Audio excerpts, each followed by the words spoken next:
Hey y'all.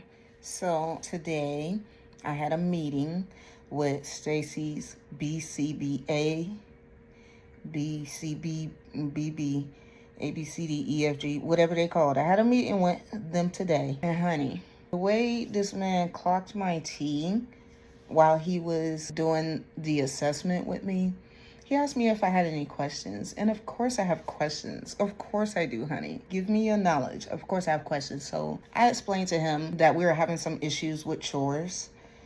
One chore in specific, sweeping. I actually took it off of his chore list, the sweeping, because we were having so many issues. And most of the issues, I know they mine. I don't like the way he sweep.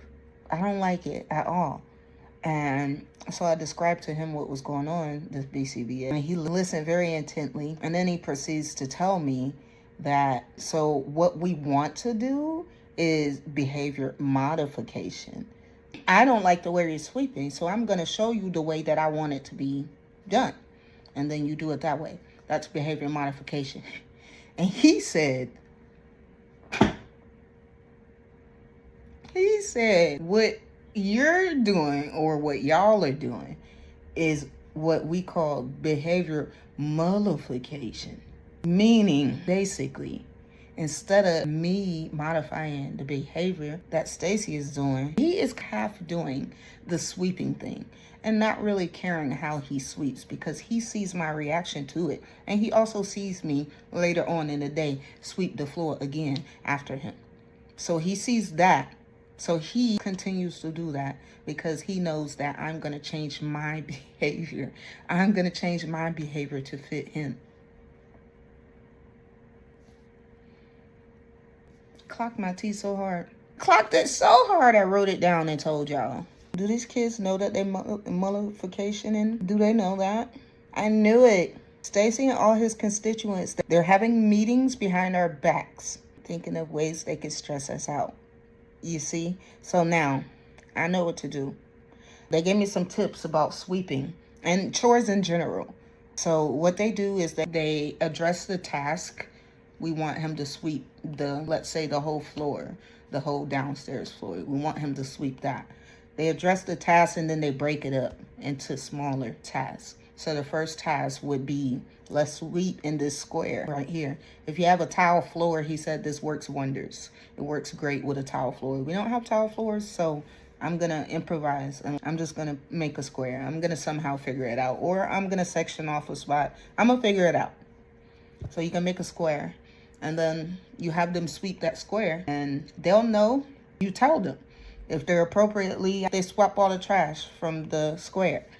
He also said I skipped a step. You have to put something down there in the square, like something messy, some crushed up Cheez-Its, he said, was an example.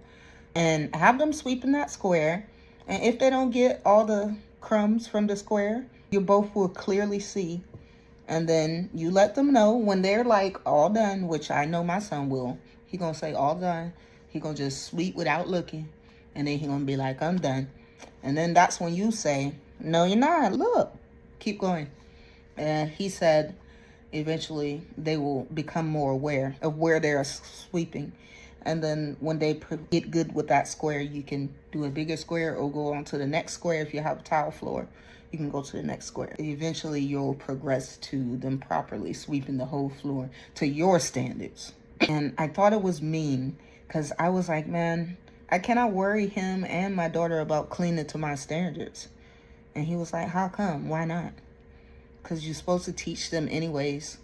And if you don't teach them to do something to somebody else's standards, then how are they going to make it in the world? Because when they go to their job, the job is going to tell them, you got to clean it to our standards anyways. And because we all have to live here, why not? Why wouldn't you? Everybody has to do equal effort. And right now, it's not really equal. So that made me think I need to go ahead and keep doing these techniques. So I'm going to try that sweeping technique. There was also a mopping technique and a wiping down technique, because I told him that there are times where Ste'ce's wiping down or mopping where he's just doing it without looking again and not actually getting the dirt or the spots that need the mopping or the cleaning. He's not getting them. And so he gave me an idea of using a dry erase marker. I wish I had, oh, here we go. Just something simple as a dry erase marker. You're gonna put a dot or star or circle. You're gonna put whatever you want next to where the dirt is or whatever it is. Everywhere where you want them to get it. And then you have them like that spot. And then when the dry erase mark that you put there is gone, then they know that they did a good job. And you can, he said you can use that for mopping, you can use that for showers, like cleaning a shower, wiping down a counter, or cleaning a mirror. You can use that for everything. So that was some really good advice that he gave me. And I just wanted to share that with y'all. I wrote it down so quickly and he said, girl, go ahead. Cause I was like, I hope you don't mind. I'm gonna be typing while you're talking. He said, go ahead, take as many notes as you can. And he just kept talking. I'm really glad that we have them because he was very insightful, answer all my questions. And I do have some potty training stuff to talk to y'all about, but I'm gonna do that in another video. I'm trying to get it together. I see y'all comments, I see y'all emails. I know y'all need help. I'm trying to get it together. I'm trying to, because I don't want to say the wrong thing. So I'm getting advice and stuff. See y'all later. Bye.